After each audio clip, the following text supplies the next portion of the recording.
সুপ্রভাত, নমস্কার জানিয়ে আজকে আবার একটা নতুন দিন শুরু করলাম। নতুন দিনে নতুন সকালে তোমাদের সামনে আবার একটা সুন্দর নতুন ব্লগ নিয়ে চলে আসলাম। আমার ঘরে বাইরে লাইফস্টাইলে তোমাদের সবাইকে স্বাগত জানাচ্ছি। তোমরা এসো, দেখো সারাদিন আমি কি করছি। আশা করছি তোমরা নিশ্চয়ই ভীষণ ভালো আছো, আর আমিও ভীষণ ভালো আছি। আজকে রবিবারের ব্লগ। আগের দিন তোমরা রবিবারের পুরো দিন ধরে আমি অনেক কাজ করেছি, অনেক কিছু, যেটা আমি দুদিন ধরে তোমাদের শেয়ার করলাম। এই যে জায়গাটা দেখছো, এই ক্লিপিংটুকু এগুলো আমার গোছানোর মানে পরিস্থিতি না, সেই জন্য এগুলো নিজেই গুছাচ্ছে, আর বাকিগুলো আমি সব গোছাবো। আর এই যে যেগুলো সব ছিল শীতের পোশাক গায়ে, এই দেখো সেগুলো সব এখন কাচবো, কেচে ছাদে মেলে দেবো, শুকিয়ে যাবে, তারপর নিয়ে এসে এগুলো তুলবো। আর এই জায়গাটার কোনো ব্যবস্থা নেই, কারণ এগুলো বক্স কিনতে হবে। এখানে একটা ছোট ঠাকুরের ওয়ার্ড্রপ করলে তখনই গোছানো যাবে, তাছাড়া তার আগে গোছানো যাবে না। আর এই ঠাকুরের বাসন কটা আমি গুছিয়ে ফেলবো। আর ওর যে সমস্ত জিনিস, সেগুলো তো আমার হাত দেওয়ার ক্ষমতা নেই, এগুলো গুছিয়ে ফেলছে ও। তো যেটা বলছিলাম, যে আগের দিনও ওই যে ক্লিপিংটা তোমরা দেখলে ফুলে, সেই ক্লিপিংটা আগের ব্লগেও আমি দিয়েছি, এই ব্লগেও আমি দিলাম। তার কারণ একই দিনের যেহেতু ব্লগ, তাই সেই একই জিনিসটা আমি তোমাদের দেখালাম। ফুল গাছগুলো আর যে গাছগুলো মরা গাছে পাতা হয়েছে, মানে এটা বেশ ভালো লাগলো যে গাছগুলো একদম মরেই গিয়েছিল, কিন্তু প্রত্যেকটা মরা গাছে আবার সুন্দর করে জল দিতে দিতে রোদ জল পেয়ে গাছগুলো আবার সুন্দর সতেজ হয়ে উঠলো, বেঁচে উঠলো। এটা বেশ মানে ভালো লাগছে আর কি, একটা চারা গাছকে তৈরি করা বেশ ভালো লাগছে। আর দেখছো আমি ছাদে চলে এসেছি। এই গেঞ্জি দুটো মানে মেলতে গিয়ে নিচে পড়ে গেল, একটু ধুলো লেগে গেল, এগুলো আবার ধুয়ে মেলতে হবে। আর ছাদে চলে এসেছি, অনেকগুলো জামা কাপড় কাচা হয়েছিল, সেগুলো মেলে দিয়ে তারপর ঠাকুরের যেগুলো সব কাচতে হবে বলেছিলাম, রেখে দিয়েছিলাম শীতের যে সমস্ত পোশাক যেগুলো চাদর, যেগুলো গায়ে দেওয়া ছিল, কম্বল, এগুলো সমস্ত কিছু একে একে কেচে তারপর আমি এগুলো মেলে দেব। শুকিয়ে গেলে তারপর তুলে নিয়ে গিয়ে আবার ভাঁজ করে জায়গা মতো ঢুকিয়ে রেখে দেব। তা এই হলো ব্যাপার। সকাল থেকে আজকে এই চলছে, আলমারি গোছানো হলো, এই সমস্তগুলো চলছে কাজ। মানে ভাবছি যে আজকের এই একটা ছুটির দিনটাকে যেভাবেই হোক ব্যবহার করব, পুরোপুরিভাবে ব্যবহার করব, কিছুতেই এই দিনটা নষ্ট করা যাবে না, এই রকম ভাবনা চিন্তা নিয়েই কাজে নেমে পড়েছি। সকাল থেকে প্রচুর কাজ হয়ে গেছে, আবার এখন 12:30 পৌনে 1টা মতো বাজে, কিন্তু মানে হাল ছাড়িনি যে যত বেলাই হোক আর যাই হোক, যে কাজটুকু করব বলে নেমেছি সেই কাজটুকু করেই দম নেব, এটাই ব্যাপার। ঠিক ওইটুকু টাইমের মধ্যে আবার ভিডিও করেছি, এডিট করেছি, ভয়েস দিয়েছি, তারপরে আবার ভিডিও আপলোড করে দিয়েছি। আর পরের যে অংশটুকু, সেটাও আবার ভিডিও করেছি, সেটাও আবার এডিট করেছি, জোড়া দিয়েছি, মানে একসঙ্গে সেট করে আবার ভয়েস দিয়েছি, দিয়ে এই রাত্রিবেলায় ভয়েস দিয়ে রেখে দিচ্ছি। এটা পরের দিন আবার আপলোড করব, মানে সোমবারে এটা আপলোড করব। তা এগুলো এই দেখো কাচছি, এগুলি ইজি দিয়ে কাচা হচ্ছে, কারণ বেশিরভাগই সব টম্বলগুলো আছে, আর ওই শালটা মানে ইজি দিয়ে কাচাই ভালো, সেই জন্য ইজি দিয়ে কেচে নিচ্ছি। আর ছাদে কাচা আমার একদিকে সুবিধে, এখন যেহেতু শীতের সময়। আর একটা ব্যাপার, শীত নয় মানে শীতের এটা কমে যাচ্ছে, রোদের তেজ বেড়ে গেছে, কিন্তু তবুও কি বলতো, তবুও যেটা হচ্ছে সেটা হচ্ছে মানে এই টাইমটাতে ছাদে এসে কাচাটা আমার সুবিধা, কারণ এইটুকু রোদে মানে পারছি, এর থেকে বেশি রোদ হয়ে গেলে আর পারবো না, তখন সকালবেলায় উঠে করতে হবে, নাহলে বিকেলে রোদ পড়লে এসে করতে হবে। তো বিকেলে রোদ করলে আবার অন্ধকার হয়ে যায়, তো সকালে এসে কেচে এরকম মেলে দিলে শুকিয়ে গেলে তুলে নিয়ে চলে গেলাম। ঠাকুরের বাসন আমি ছাদেই মাজি, তোমরা এর আগে আমার অনেক ব্লগে দেখেছো যে ঠাকুরের বাসন আমি ছাদে মাজছি, কারণ আমার বারান্দায় কোনো কল নেই আলাদা, মানে ট্যাপের কোনো ব্যবস্থা নেই বারান্দাতে। তো সেটা করে নেওয়ার ইচ্ছা আছে ভবিষ্যতে, এখন দেখা যাক সেটা কতদূর কি হচ্ছে। যদি ভবিষ্যতে বারান্দায় এরকম একটা ব্যবস্থা করে নিতে পারি, তাহলে আমি মানে বারান্দাতে ঠাকুরের এই সমস্ত বাসন টাসন ধোয়ার জায়গা করে নেব, কিন্তু করা যাবে বলে মনে হয় না, তবুও চেষ্টা করব। আর যদি তা না হয় তাহলে এভাবে ছাদেই চলবে। ছাদে আসতে অসুবিধা হয় না, কারণ একটাই তো, আমরা তো টপেই থাকি, সেই জন্য ছাদে আসতে আমাদের অতটা অসুবিধে হয় না। ছাদ থেকে মানে গিয়ে কাঁচা বাসন, ঠাকুরের বাসন টাসনগুলো মাজা, আবার বেশি ভারী বাসন, প্রচুর যখন বড় বাসন টাসন কিছু হয়, লোকজনকে বলা হয় বড় বাসন হয়, তখন সেগুলো মাজা ধোয়া জন্য ছাদটাই আমাদের সবচেয়ে ভালো। কাছে মানে টপে আছি বলে এটা একটা সুবিধা, এগুলো পাওয়া যাচ্ছে। আবার টপে থাকলে গরমটাও বেশি হয়, এটাও ঠিক। তবে যেখানেই থাকো না কেন এসি লাগাতেই হবে। ফ্ল্যাটের মানে এসি ছাড়া ফ্ল্যাটে থাকা খুব কঠিন, সেই কারণে এসি লাগাতেই হবে। তাই টপে থাকো আর যেখানেই থাকো। ফল সিলিং করা আছে, অতটা গরম লাগে না। আর ট্রিটমেন্ট করে দিয়েছে একটা, তার জন্য অতটা যে রোদের তাপ সেইটা ঘরে লাগে না। গরমটা সকালের দিকটার থেকে বেশি হয় বিকেলের দিকে এসে বেশি গরম লাগে, সকালের দিকটাতে অত গরম লাগে না। আর এখন যেভাবে জানলা টানলা খুলে রাখা যায়, কিন্তু এরপরে তো আর জানলা খুলে রাখা যাবে না, যতই গরম হোক আর যাই হোক, রোদের তাতে একবারে শেষ হয়ে যাবে। এ দেখো মশারিও কেচে নিলাম। আর প্রচণ্ড হাওয়া আজকে, এ দেখো সাংঘাতিক হাওয়া, যেমন হাওয়া তেমনি রোদের তাপ। হাওয়ার শব্দ পাচ্ছ কীরকম পরিমাণ হাওয়া, দুটোই সমানে আছে, কিন্তু তবুও ওই তাতের মধ্যেই রোদে দাঁড়িয়ে কেচে নিলাম। আর আমাদের এখন গ্যারান্টি কালার হয়ে গেছে। এই যে গোপালের সব কিছু, মশারি, বিছানার চাদর, যেটা দিয়ে স্নান করানো হয় সেই টাওয়াল, আবার এদিকে যে শীতের পোশাকগুলো ছিল সেই শীতের পোশাকগুলো সব কেচে ধুয়ে দিয়ে মেলে দিলাম ছাদে। এ দেখো সব কিছু মেলে দিলাম, বিছানার চাদর টাদর যা ছিল সব মেলে দেওয়া হলো। এখানে যেটা পাতা হয়, সেই মহাদেব বসায় যে টুলটার ওপরে, সেই টুলের ওপরে এটা পাতা ছিল, এটা কাঁচা হলো। এখানে কম্বল দুটো কেচে নিলাম, সব কেচে দিলাম। এবার শুকিয়ে গেলে সব একে একে গুছিয়ে তুলে ফেলবো। চলো এবার ঘরটা একটু ভালো করে পরিষ্কার করে নিই, দেখতে থাকো। আর এখন বাকি আছে এই জায়গাগুলো গোছানো, এগুলো সমস্ত এখন গুছিয়ে নেব। যেগুলো কাছাকাছি সেগুলো কাচতে দেওয়া হয়ে গেছে, আর যেগুলো তুলে রাখা সেগুলো তুলবো, দিয়ে পুরো জায়গাটা গোছাবো। এটা সেট করব। এগুলো কাঁচা হয়ে গেছে, ছাদে মেলে দেওয়া হয়ে গেছে, এগুলো তুলে এখন গুছিয়ে নেব। কিন্তু এই গুছানোর যে ব্লগটা, এটা তোমরা পরের ব্লগে পাবে। আর তাহলে এখন আমি শুরু করে দিই, তোমরা দেখতে থাকো।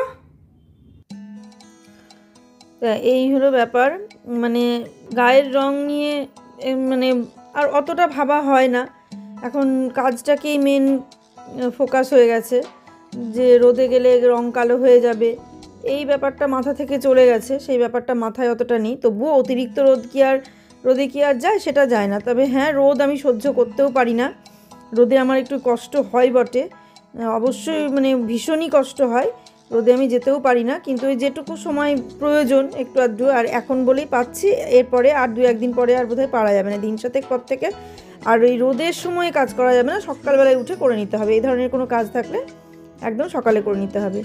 আর এই যে জায়গাটায় টুলটা সেট করব, এই টুলটা নিয়ে গিয়েছিল নিচে যেখানে সরস্বতী পুজো হয়েছিল কমিউনিটি হলে, সেখানে নিয়ে গিয়ে টুলটা পেতেছিল, কিন্তু নোংরা টোংরা কিছু হয়নি টুলে, শুধু তো ঠাকুর বসানো ছিল।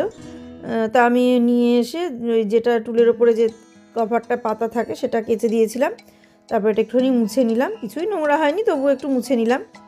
আর এই জায়গাটাও যখন সরানো হলো টুলটা, সেই জন্য জায়গাটাও ভালো করে মুছে নিলাম, নিয়ে এবার আবার টুলটা পেতে দেবো, দিয়ে সেট করে যেভাবে যা ছিল মহাদেবটা যেভাবে যা ছিল সেইভাবে আমি আবার মানে সাজিয়ে নেব। আর এবার মানে এই টুলটার ওপরে একটা প্লাই, মানে সানমাইকা মার দেওয়া একটা প্লাই আছে, সেই প্লাইটা লাগিয়ে নেব, না হলে মানে প্লাইয়ের টুকরোটা ওর ওপরে পেতে দেবো, তাহলে এই মানে ধূপকাঠির যে ছাইটা আর কি, সেটা পরে পুরো মেখে যায়, তখন ছাড়তে খুব অসুবিধে হয়। আর ওটা দেয়া থাকলে সে অসুবিধাটা হবে না।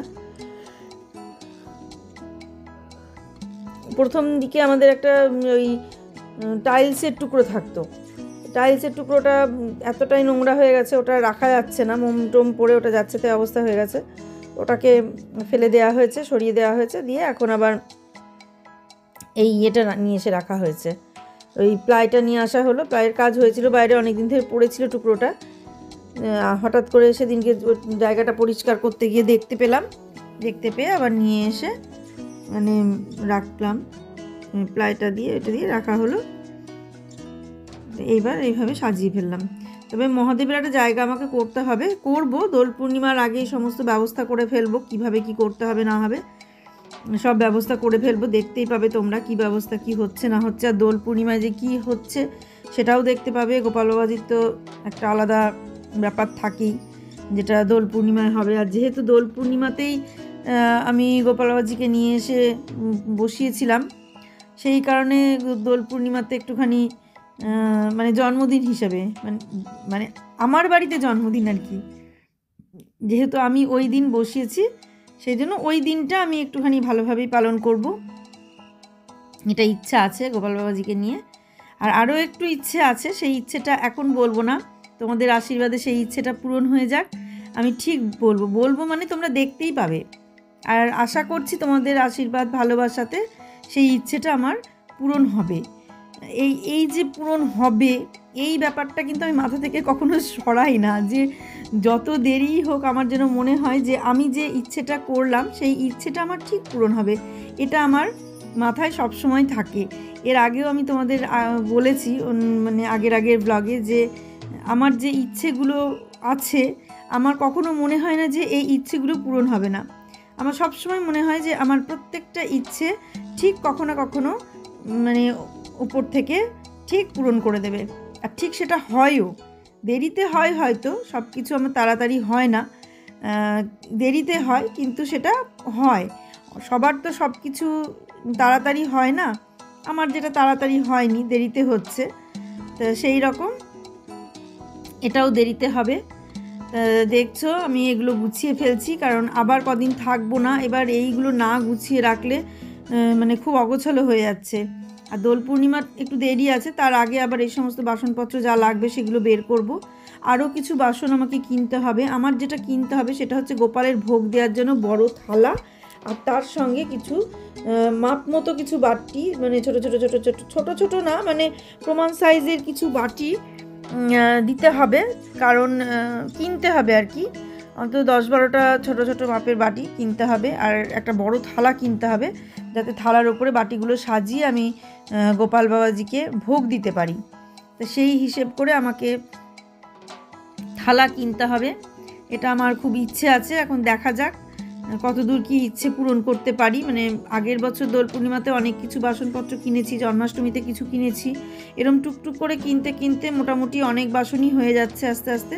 হ্যাঁ, তবে সবার যেরকম পেতলের বড় বড় হাঁড়ি, পেতলের কড়াই এরকম থাকে, আমার পেতলের একটা হাঁড়ি আছে, কিন্তু কড়াই টড়াই সেগুলো কিছুই নেই।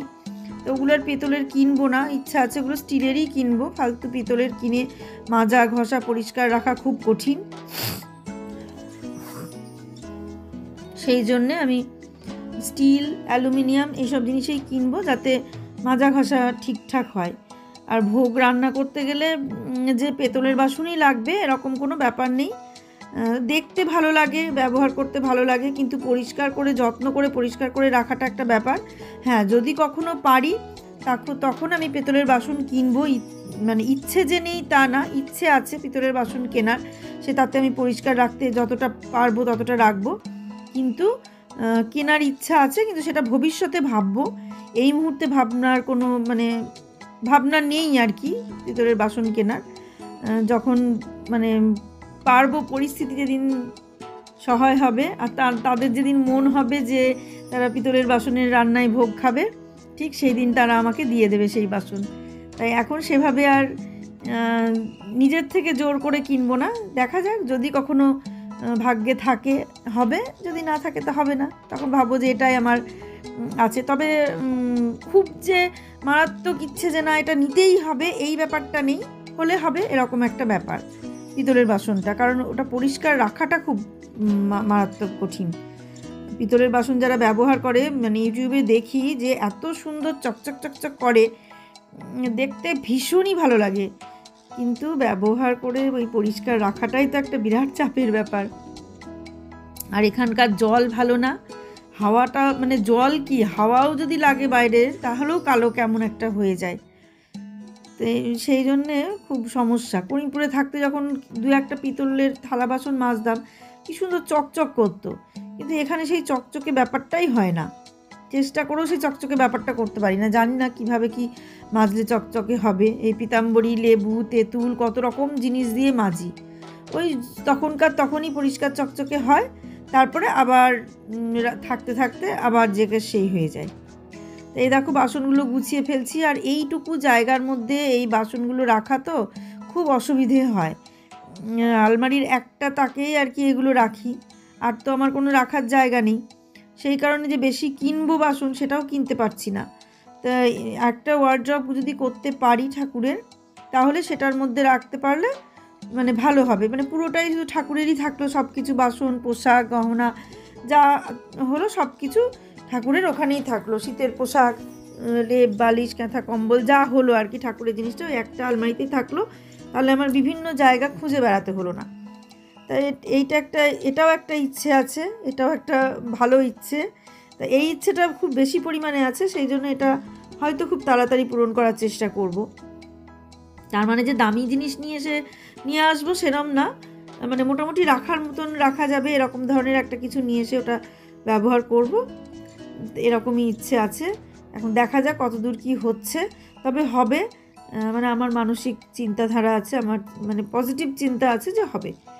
যেটা আমার চরমতম ইচ্ছা, সেই চরমতম ইচ্ছা তিনি পূরণ করবেন, এটা আমার ইচ্ছা। আর তোমরা একটু যদি পাশে থাকো, তোমরা একটু ভালোবাসো, একটু আশীর্বাদ করো, তোমরা পাশে থাকলে আমি ঠিক এগুলো পারবো। দেখবে তোমাদেরও দেখতে ভালো লাগবে। আর সামনে যেটা দোল পূর্ণিমায় যে কাজটা হবে, আশা করি দোল পূর্ণিমার ব্লগটা তোমাদের ভীষণ ভালো লাগবে। আর তোমরা জানতেই পারবে যে আমি কেন এত দোল পূর্ণিমা করছি। এর আগের মানে যখন আমি ব্লগ করেছিলাম দোল পূর্ণিমার আগে, তখন আমি তোমাদের বলেছিলাম যে দোল পূর্ণিমায় একটা ভালো কিছু হবে। সেই ভালো কিছুটা হচ্ছে আমার গোপাল বাবাজি আমার বাড়িতে এসেছে। তাদের যখন ইচ্ছে হবে তখনই তারা আসবে, আমার ইচ্ছে মতো তারা নিশ্চয়ই আসবে না। তো সেই রকম ব্যাপার। এবারও ভাবছি কিছু একটা হবে, এখন দেখা যাক কি হচ্ছে। তাদের যদি ইচ্ছে থাকে তাহলে তারা সবাই আসবে, আর যদি ইচ্ছে না থাকে তাহলে তার হবে না। তবে আমি চেষ্টা করে যাব, আমি চেষ্টার কোনো ত্রুটি রাখবো না। চেষ্টা করলে সব ইচ্ছেই পূরণ হবে, এই হলো ব্যাপার। তো তার মধ্যে আবার মারাত্মক ইচ্ছে, একটু কম ইচ্ছে, একটু বেশি ইচ্ছে, এরকম একটা ব্যাপার থাকে।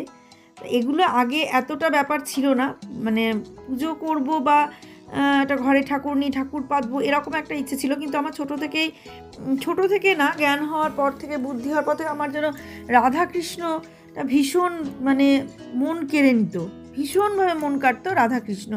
সেই জন্য আমি অনেকবার রাধাকৃষ্ণ নিয়ে এসেছি, বসিয়েছি, কিন্তু মনের মতো করে রাধাকৃষ্ণের যে পুজো সেটা আমি করতে পারিনি। যেমন বলেছি তো এর আগে তোমাদের অনেকবার বলেছি যে ছোট যে রাধাকৃষ্ণ দুটো ছিল, বুবাই ছোটোতে সমস্ত তুলে ফেলে দিত। আর আমাদের করিমপুরের বাড়িতে তো ঘর বেশি ছিল না, একজনের একটা করে ঘর, আমার যেমন একটাই ঘর ছিল, একটা ঘরের মধ্যে সব কিছু রাখতে হতো। ঠাকুর পর্যন্ত শাশুড়ির ছিল না, আমি আসার পরেই ঠাকুর। তো সেই জন্য সেই রাধাকৃষ্ণ একটা ছোট্ট দুটো রাধাকৃষ্ণ কিনে নিয়ে আসলাম নবদ্বীপ থেকে। তো সেই রাধাকৃষ্ণ পুজো করতাম। তারপরে বুবাই হলো, মানে শাশুড়ি তো পুজো করতো না, আমিই পুজো করতাম রাধাকৃষ্ণ দিয়ে। বুবাই হওয়ার পর সব তুলে রাখা হয়েছিল, তারপরে আবার তুলে রাখার পরে মা নিয়ে চলে গিয়েছিল, মাকে দিয়ে পাঠিয়ে দিয়েছিলাম, কারণ ওইভাবে রেখে দিতে হয় না বলে। তারপর একটু বড় একটা কৃষ্ণ কিনলাম। সেই কৃষ্ণ তোমরা এখন দেখেছো, আমার একদিনের ব্লগে দেওয়া আছে, রাধাকৃষ্ণের স্নান শৃঙ্গার সবই দেওয়া আছে, সেটা তোমরা হয়তো দেখেছো। জন্মাষ্টমীতে আমি সেই রাধাকৃষ্ণ পেতে পুজোও করেছি, আবার শোকেসে তুলে রেখেছি। সেই বড় কৃষ্ণ নিয়ে এসেছি, একটু বড়, খুব বড় না, সামান্য একটু বড়, যেটা ছিল আগে তার থেকে একটু বড় কৃষ্ণ নিয়ে এসেছি। এবার তার সঙ্গে মা বলেছিল যে শুধু কৃষ্ণ পুজো করতে নেই, শুধু মা না, অনেকেই বলেছে। তা আমি দেখলাম যে শুধু কৃষ্ণ পুজো করতে নেই, তাহলে আমি একটা রাধা নিয়ে আসি। তারপর রাধা নিয়ে আসলাম, নিয়ে এসে ভাড়া বাড়িতে জায়গার খুব অভাব, মানে নিজেদের থাকার তো জায়গা নেই, সাইকেল তার সে সব রাখতে সাইকেলগুলো তো বলেছিলাম যে নোংরা, চাকাতে সব নোংরা ধুলো থাকে, সেই ঘরেই ঠাকুর, মানে আমার ঠিক হতো না। সেই জন্য শোকেসে তুলে রেখে দিয়েছিলাম। যখন ওই জন্মাষ্টমীতে নামাতাম, পুজো করতাম, আবার শোকেসে তুলে রেখে দিতাম। তারপর কৃষ্ণনগরে গিয়ে সেই শোকেসটুকুও আর পেলাম না, সেভাবে জায়গাই ছিল না। শুধু লোকনাথ বাবাকে আমি টেবিলের ওপর বসিয়ে রেখেছিলাম।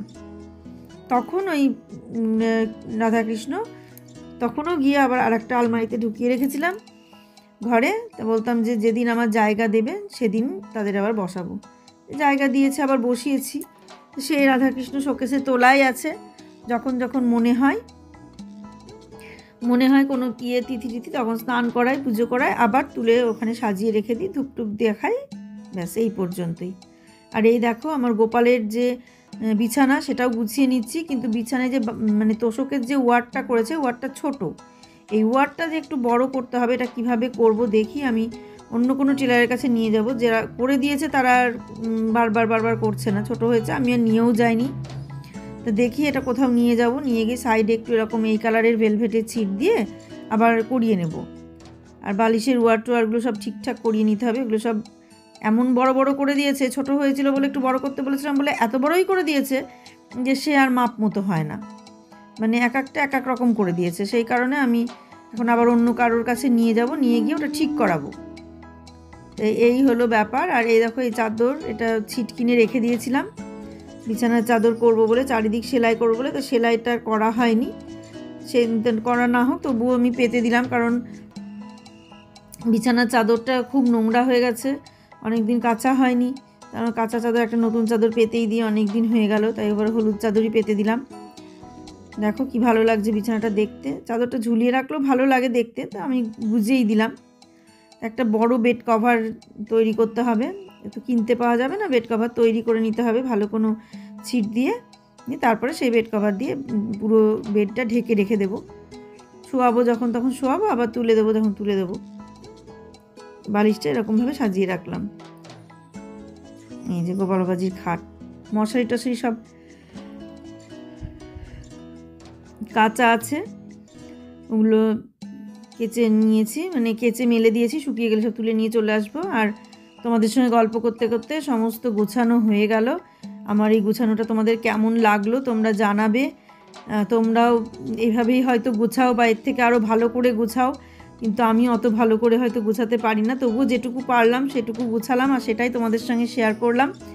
করে দেখো ঘরটা ঝাড় দিয়ে নিলাম। আজকে আবার মাসি আসেনি, দুদিন ধরে, শনিবারেও আসেনি, আজ রবিবারেও আসলো না। বলেছিল দুদিন আসবে না, তা সেই পর্যন্তই। সেই জন্য আবার এই দেখো ঠিকঠাক করে নিলাম। কালকে আবার টগরি আসবে না, আমি বেশ ভালো আছি। আজ এ আসবে না, কালও আসবে না, বেশ ভালো আছি আমি। তো এইভাবেই চলুক, চলতে চলতে যে কদিন চলে। মানে শরীরটা আমার যদি ঠিক থাকতো তাহলে আমার এই সমস্যাটা হতো না। মানে শরীরটা আমার সমস্যা বলেই আমার এদেরকে রাখা। দেখো তোমাদের সঙ্গে কথা বলতে বলতে কাজ হয়ে গেল। তোমরা প্লিজ যারা দেখবে তারা একটা সাবস্ক্রাইব করে দিও প্লিজ। তোমাদের কাছে অনুরোধ, যারা ব্লগটা দেখবে তারা সাবস্ক্রাইব করো। আশা করছি তোমাদের দেখতে ভালো লাগবে, নিশ্চয়ই ভালো লাগবে। তোমরা দেখো, ভালো লাগলে সাবস্ক্রাইব করো, লাইক কমেন্ট শেয়ার করো। আর যদি বেশি ভালো লাগে তাহলে বন্ধুদের মধ্যে শেয়ার করে দিও। কেমন লাগলো সেটা আমাকে জানিয়ে দিও। ঘরটাও ঝাড় দিয়ে নিলাম, সেই কারণে যে ঝাড়াঝুড়ি করলাম তো একটু নোংরা হলো, যেগুলো সমস্ত নিয়ে ঝাড় দিয়ে নিলাম। এবার দেখে নাও, দেখিয়ে দিই তোমাদের কেমন হয়েছে গুছানোটা। এই দেখো পুরো গুছিয়ে ফেললাম খুব সুন্দর করে। একই দিনের ব্লগ, কিন্তু দুদিনে পাবে তোমরা। পুরো এখনো ঠাকুরের দিকে যায়নি, মানে সমস্ত কিছু যা উলট পালট হয়েছিল সব কিছু পেতে সুন্দর করে আবার গুছিয়ে ফেললাম। যেগুলো কেচে মেলে দেওয়া আছে সেগুলো এখনো শুকায়নি। এই হলো ব্যাপার। আর এই জায়গাটা, এই দেখো বিছানাটা চেঞ্জ করে ফেললাম, সব চাদর টাদর তুলে কেচে আবার নতুন চাদর পেতে দিলাম। এই যে নতুন চাদর পেতে দিলাম। এর ওপর দিয়ে একটা মানে ঢাকনা দিয়ে মানে কিনে ওটা ঢেকে দেবো বড় করে। এই জায়গাটা সুন্দর করে গুছিয়ে ফেললাম। এগুলোও গুছিয়েছে, যেগুলো যার গুছানো সেগুলো সে গুছিয়েছে। পুরো ঘরটাই মোটামুটি গোছানো হয়ে গেছে। অনেক দিন থেকে মানে ইয়ে ছিল যে এটা গোছাবো, এই ঘরটা গোছাবো, অনেক দিন থেকে মানে চেষ্টা ছিল, কিন্তু হয়ে উঠছিল না। এখানে সব বাসন টাসন সব পড়েছিল, সেগুলো সমস্ত গুছিয়ে টিয়ে ঠিক করে নিলাম। কেমন লাগলো আমার ঘর গোছানো, তোমরা সবাই জানিও। আজকের মতো ব্লগটা এখানেই শেষ করলাম। তোমরা দেখো কেমন লাগলো, সমস্ত কাজ তোমাদের সঙ্গে শেয়ার করলাম। সবাই ভালো থেকো, সুস্থ থেকো, সাবধানে থেকো। কাছে দূরে যে যেখান থেকে আমাকে দেখছো প্রত্যেককে অসংখ্য ধন্যবাদ। আর ব্লগ ভালো লাগলে অবশ্যই একটা সাবস্ক্রাইব করে দিও, লাইক কমেন্ট শেয়ার করো। আশা করছি নিশ্চয়ই ভালো লাগবে। সবাই ভালো থেকো, সুস্থ থেকো, সাবধানে থেকো। সামনের দিনে একটা সুন্দর নতুন ব্লগ দেখার অপেক্ষায় থাকো। আজকে আসছি তাহলে।